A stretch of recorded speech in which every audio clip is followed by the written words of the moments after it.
Welcome back everyone, আমি Saptaparni from বায়োলাইফ। আশা করি তোমরা সবাই খুব ভালো আছো।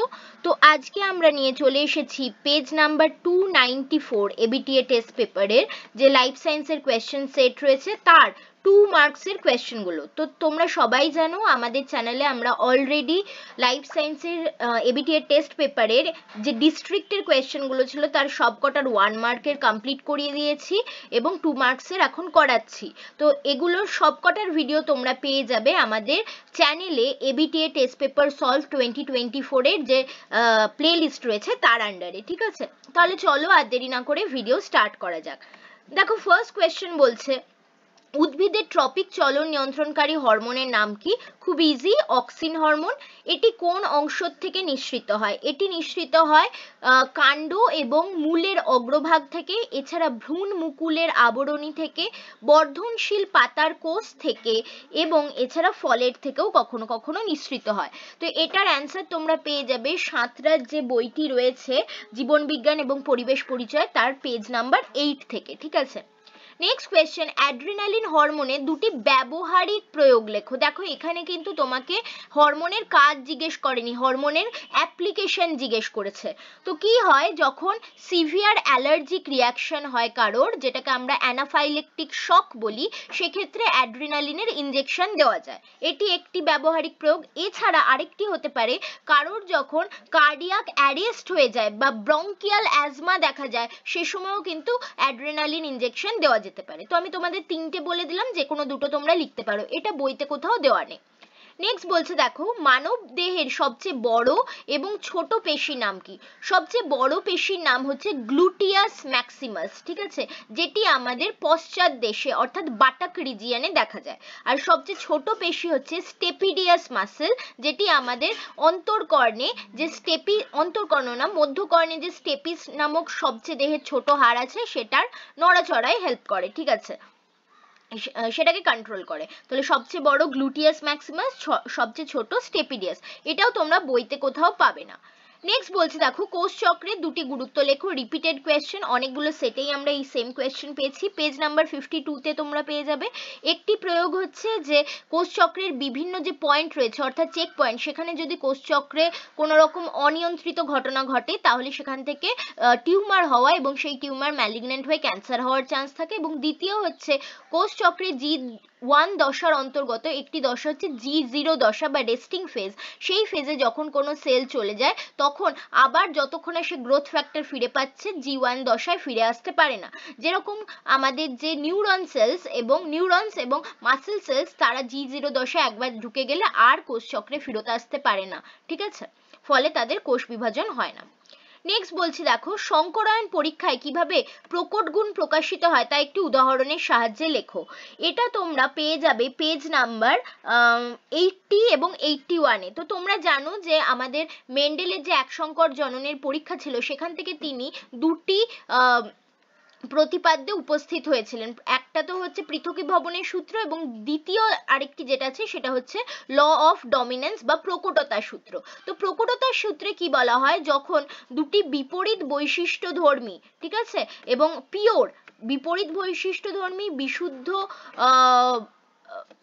বিশুদ্ধ বিপরীত বৈশিষ্ট্যধর্মী জীবের মধ্যে সংকরায়ন ঘটানো হয়। যেমন ধরো ক্যাপিটাল টি হচ্ছে বিশুদ্ধ লম্বা, স্মল টি হচ্ছে বিশুদ্ধ খর্ব, এদের মধ্যে সংকরায়ন ঘটানো হয়। তাহলে F1 জেনারেশনে আমরা পাই হচ্ছে সংকর লম্বা জিনোটাইপ যুক্ত উদ্ভিদ, capital T small T. But এই সংকর লম্বা জিনোটাইপ যুক্ত উদ্ভিদের ফিনোটাইপ কিন্তু হয় ক্যাপিটাল টি এর, অর্থাৎ প্রকট গুণটি। ঠিক আছে, তো প্রকট গুণ এখানে কি লম্বা, তো এখানে গাছটি কিন্তু ফিনোটিপিক্যালি লম্বাই হয়। তো এটাই হচ্ছে প্রকটতা সূত্র বা ল অফ ডমিনেন্স। তো এটার যে পানেট স্কোয়ার, ক্যাপিটাল টি এর সাথে স্মল টি এর ক্রস করিয়ে কিভাবে দুটি, একটা ক্যাপিটাল টি একটা small T capital T small T তোমরা পাচ্ছ, সংকর লম্বা পাচ্ছ, সেটার স্কোয়ারটা তোমরা কিন্তু করে দেখাবে। ঠিক আছে, পানেট স্কোয়ারটা তোমরা করে দেখাবে।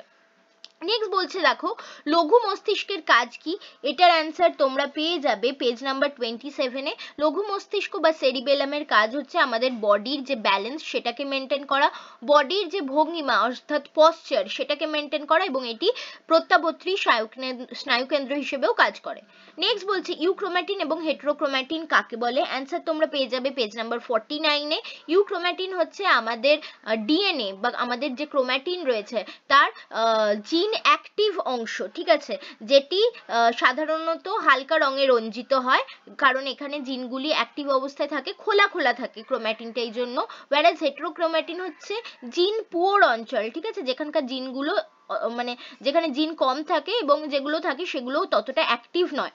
ইউক্রোম্যাটিন অঞ্চলে এবং হেটেরোক্রোম্যাটিন এজন্যই কম্প্যাক্ট অবস্থায় থাকে এবং গাঢ় রং ধারণ করে। ইউক্রোম্যাটিন অঞ্চলে আমরা দেখতে পাই ক্রসিং ওভার হয়, হেটেরোক্রোম্যাটিনে ক্রসিং ওভার হয় না, ঠিক আছে। তো এতটুকু লিখলেই তোমাদের জন্য এনাফ। নেক্সট বলছে দেখো অ্যাসিড বৃষ্টিজাত দুটি ক্ষতি উল্লেখ করো। অ্যাসিড বৃষ্টির ক্ষতি তোমরা পেয়ে যাবে পেজ নাম্বার 117-তে, যে কোনো দুটি উল্লেখ করবে। আমি বলবো যে দুটো বেস্ট করা, সেটা হচ্ছে প্রথমত যে অ্যাসিড বৃষ্টি হলে কিভাবে মার্বেল পাথরে তৈরি মনুমেন্টের ক্ষতি হয়, সেটা তোমরা যেটা ওই ক্যালসিয়াম কার্বনেট প্লাস H2SO4 এর রিয়াকশন হয়, calcium sulphate plus carbon dioxide plus জল তৈরি হচ্ছে, ওই রিয়াকশনটা দিয়ে বলবে যে মার্বেল পাথরের সাথে অ্যাসিড বৃষ্টি H2SO4 অ্যাসিড বৃষ্টিতে যে H2SO4 থাকে সালফিউরিক অ্যাসিড তার কিভাবে রিয়াকশন হয়ে মার্বেলের ক্ষয় হচ্ছে, এটা একটা। এবং সেকেন্ড হচ্ছে যে এই অ্যাসিড বৃষ্টির অ্যাসিড কৃষি জমি এবং জলের মধ্যে পড়ে কিভাবে জল দূষণ ঘটাচ্ছে, এবং জলের যে জলজ জীব এবং কৃষি জমিতে যেসব মাটিতে থাকা অণুজীবাণু, ঠিক আছে, মাইক্রোবসরা তাদেরকে কিভাবে ইনঅ্যাক্টিভ করে দিচ্ছে বা মেরে ফেলছে, এই দুটো তোমরা বলবে। নেক্সট যাচ্ছে দেখো ট্রপিক চলন ন্যাস্টিক চলনের দুটি পার্থক্য দিতে বলেছে। ট্রপিক চলন উদ্দীপকের গতিপথের দিকে হয়, ঠিক আছে, ন্যাস্টিক চলন উদ্দীপকের তীব্রতা অনুযায়ী হয়। আর ট্রপিক চলনে অক্সিন হরমোনের প্রভাব রয়েছে, ন্যাস্টিক চলনে কোনো প্রভাব নেই, ঠিক আছে। এটা তোমরা এভাবে ডিফারেন্স আকারে তো পাবে না, বাট ট্রপিক চলন ন্যাস্টিক চলন ফার্স্ট চ্যাপ্টারে তোমরা পেয়ে যাবে। নেক্সট বলছে দেখো মাইক্রো প্রোপাগেশন পদ্ধতিতে কিভাবে প্ল্যান্টলেট সৃষ্টি হয় তা একটি রেখাচিত্র সাহায্যে দেখাও। তো এটার অ্যান্সার তোমরা পেয়ে যাবে পেজ নাম্বার 63-তে। যখন কোনো গাছকে আমরা দ্রুত বৃদ্ধি করতে চাই তখন তার কলা বা টিস্যুকে নিয়ে সেটাকে কালচার মিডিয়ামে অক্সিন এবং সাইটোকাইনিন হরমোনের সাহায্যে আমরা তার কালচার করি এবং এটাকে আমরা টিস্যু কালচার বলি। তার থেকে প্রথমে তৈরি হয় সবচেয়ে ক্ষুদ্র মানে আরো কলা সমষ্টি যেটাকে বলা যেতে পারে ক্যালাস, তারপরে এমব্রয়েড অ্যান্ড দেন প্ল্যান্টলেট, এবং প্ল্যান্টলেট থেকে তারপরে ধীরে ধীরে ছোট ছোট চারা গাছ তৈরি হয়। এই প্ল্যান্টলেট গুলোকে এক একটা টবে বসিয়ে চারা গাছ বানানো হয়, ঠিক আছে। তো রেখাচিত্রটা খুব সুন্দরভাবেই দেওয়া আছে পেজ নাম্বার 63-তে, তোমরা লিখে নেবে। নেক্সট বলছে ভারতবর্ষের দুটি ব্যাঘ্র প্রকল্পের নাম লেখো। তোমাদের বইয়ে পেজ নাম্বার 137-এ তোমরা ব্যাঘ্র প্রকল্পের নাম পাবে, যদিও একটিই পাবে।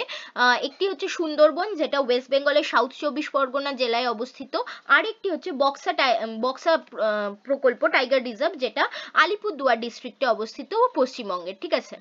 নেক্সট বলছে দেখো হাঁপানি রোগের একটি পরিবেশগত এবং একটি মনুষ্য সৃষ্ট কারণ লেখো। এটাও রিপিটেড কোয়েশ্চেন, এর আগেও এসেছে। পরিবেশগত কারণ হচ্ছে ধরো পরাগরেণু অ্যালার্জিক হিসেবে কাজ করে এবং হাঁপানি রোগ সৃষ্টি করতে পারে। আর মনুষ্য সৃষ্ট কারণ বললে তোমরা ধূমপান বলতে পারো, পেজ নাম্বার 124-এ তোমরা পেয়ে যাবে। নেক্সট বলছে জৈব বিবর্ধন বা বায়োম্যাগনিফিকেশনের কুফল লেখো। তো দেখো জৈব বিবর্ধনের ফলে কি হয়, কিছু অপরিবর্তনীয় টক্সিক কেমিক্যাল আমাদের ফুড চেনের মধ্যে বা খাদ্য শৃঙ্খলে ঢুকে পড়ে, এবং খাদ্য শৃঙ্খলের যে প্রত্যেকটা ট্রফিক লেভেল থাকে প্রত্যেকটা লেভেলে এক একটা মানে প্রত্যেকটা লেভেলের অর্গানিজমরা যখন সেই খাবার খায় তখন তাদের বডিতে এই কেমিক্যালের পরিমাণ বাড়তেই থাকে, কারণ এটা যেহেতু অপরিবর্তনীয় বললে, ঠিক আছে। তো এর ফলে কি হয়, একটা এক্সাম্পল দিয়ে তোমরা বলবে। প্রথমে জৈব বিবর্ধন কাকে বললে তার মধ্যেই কুফলটা মেনশন করা রয়েছে, এবং তার সাথে সাথে তোমরা একটা এক্সাম্পল দিয়ে বলবে ডিডিটির এক্সাম্পল দিয়ে, যে এক সময় ডিডিটিকে এগ্রিকালচারাল পেস্ট যেগুলো, ঠিক আছে, সেগুলোকে মারার জন্য বা মশা দমনের জন্য ইউজ করা হতো। তার ফলে ডিডিটি পরিবেশে জলে কৃষিক্ষেত্রে সব জায়গায় এত পরিমাণে ছড়িয়ে পড়ে যে জলে থাকা যে ডিডিটি সেটা যখন সেটা ধীরে ধীরে ফাইটোপ্ল্যাঙ্কটনদের মধ্যে যায়, তার থেকে জু প্ল্যাঙ্কটনদের মধ্যে, তার তার থেকে সেটা স্মল ফিশ, বিগ ফিশ এবং আলটিমেটলি মাছ খাদক এরকম পাখির মধ্যে, এবং সেই পাখির থেকে আলটিমেটলি মানুষে বা মাছ খেলে মানুষের মধ্যেও, ঠিক আছে, এইভাবে জৈব বিবর্ধন প্রত্যেকটা ট্রফিক লেভেলে, খাদ্য শৃঙ্খলের প্রত্যেকটা ট্রফিক লেভেলে এর অ্যামাউন্ট বাড়তে থাকছে, ডিডিটির অ্যামাউন্ট, ঠিক আছে, এবং যেটা শরীর খারাপ করাচ্ছে, ঠিক আছে। এটা একটু সুন্দরভাবে রেখাচিত্র করে তোমরা বলে দেবে। নেক্সট বলছে দেখো, ভ্রূণ অবস্থায় মেরুদণ্ডী প্রাণীদের কি কি মিল খুঁজে পাওয়া যায়? Important question, new question, generally আসে না। পেয়ে যাবে তোমরা পেজ নাম্বার 105-এর একদম নিচের দিকে তিনটে রয়েছে, দেখবে যে গলবিল অঞ্চলে বহিস্থ ফুলকা খাঁজ, সেকেন্ড হচ্ছে একসারি অন্তস্থ যুগ্ম ফুলকা থলি, এবং থার্ড হচ্ছে লেজ সদৃশ্য গঠনে উপস্থিত খণ্ডকের মতো সজ্জিত মাইটোম পেশি। এই তিনটি কিন্তু মেরুদণ্ডী প্রাণীদের যে এমব্রায়োনিক স্টেজ, ঠিক আছে, ভ্রূণ অবস্থায় এই তিনটি মিল কিন্তু খুঁজে পাওয়া যায়, প্লাস তাদের যে হৃৎপিণ্ডের মধ্যে মিল সেটাও কিন্তু খুঁজে পাওয়া যায়, ঠিক আছে। নেক্সট বলছি দেখো, পায়রার ফুসফুসের সঙ্গে বায়ুথলি যুক্ত থাকার সার্থকতা কি? পেয়ে যাবে পেজ নাম্বার 107-এ।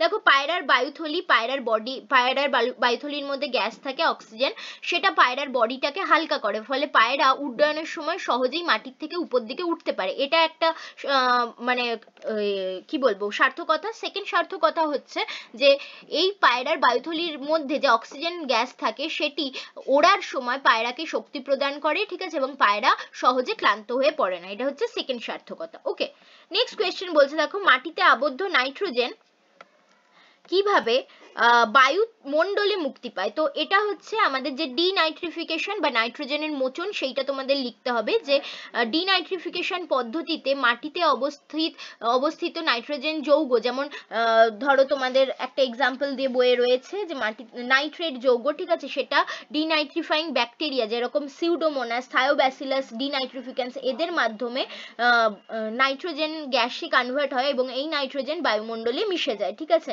বাট এটা একটা খারাপ প্রসেস, কারণ এর ফলে কিন্তু মাটির নাইট্রোজেন যৌগ যেহেতু নাইট্রোজেন হয়ে আবার বায়ুমণ্ডলে ফিরে যাচ্ছে, ফলে মাটির যে উর্বরতা সেটা হ্রাস পায়, ঠিক আছে। তো এই কয়েকটি পয়েন্ট কিন্তু পরপর তোমাদেরকে লিখতে হবে, আর এটা তোমরা পেয়ে যাবে পেজ নাম্বার 115-তে। লাস্ট কোয়েশ্চেন বলছে, হাইপারগ্লাইসেমিয়া কাকে বলে? হাইপারগ্লাইসেমিয়া হচ্ছে রক্তে গ্লুকোজের পরিমাণ বেড়ে যাওয়াকে হাইপারগ্লাইসেমিয়া বলে, ঠিক আছে। প্রথমে এটা লিখলে এবং সেকেন্ডে লিখবে কেন হয়। কারণ ধরো তোমার শরীরে ইনসুলিনের কম ক্ষরণ হচ্ছে, বা ইনসুলিন ক্ষরণ হলেও তোমার কোষগুলি সেই ইনসুলিনের প্রতি সেনসিটিভ নয়, তার ফলে কি হয়, রক্তে যে গ্লুকোজ ঘুরে বেড়াচ্ছে সেই গ্লুকোজকে আমাদের কোষ গ্রহণ করতে পারে না, ঠিক আছে, অ্যাবজর্ব করতে পারে না, ফলে রক্তে গ্লুকোজের পরিমাণ বেড়েই থাকে এবং এই ঘটনাকে হাইপারগ্লাইসেমিয়া বলে। তার মানে ইনসুলিন হরমোনের কম ক্ষরণের জন্য জেনারেলি হাইপারগ্লাইসেমিয়া হয়ে থাকে, ঠিক আছে। এটা তোমরা পেয়ে যাবে পেজ নাম্বার 16-তে।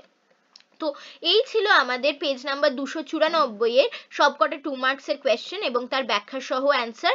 আশা করি ভিডিও তোমাদের ভালো লেগেছে। ভালো লাগলে অবশ্যই লাইক, শেয়ার, কমেন্ট করতে ভুলো না এবং অবশ্যই চ্যানেলটাকে সাবস্ক্রাইব করে রেখো, কারণ এরপরে সাজেশনও আসতে চলেছে এবং এরপরে আমি মক টেস্টও নিয়ে আসবো মনে করছি। তো তোমরা যদি এর পরের ভিডিওগুলো খুব তাড়াতাড়ি পেতে চাও, সবার আগে পেতে চাও, তাহলে অবশ্যই কিন্তু চ্যানেলটাকে সাবস্ক্রাইব করে রাখতে ভুলো না। আর অবশ্যই আমাদের যে প্লে লিস্ট রয়েছে মাধ্যমিক ABTA টেস্ট পেপার সলভিং 2024-এ, সেটাকেও দেখো, তাহলে সেখানে তোমরা 1 মার্কের সমস্ত অ্যান্সারগুলো পেয়ে যাবে লাইফ সায়েন্সের। Okay, thanks for watching and happy learning.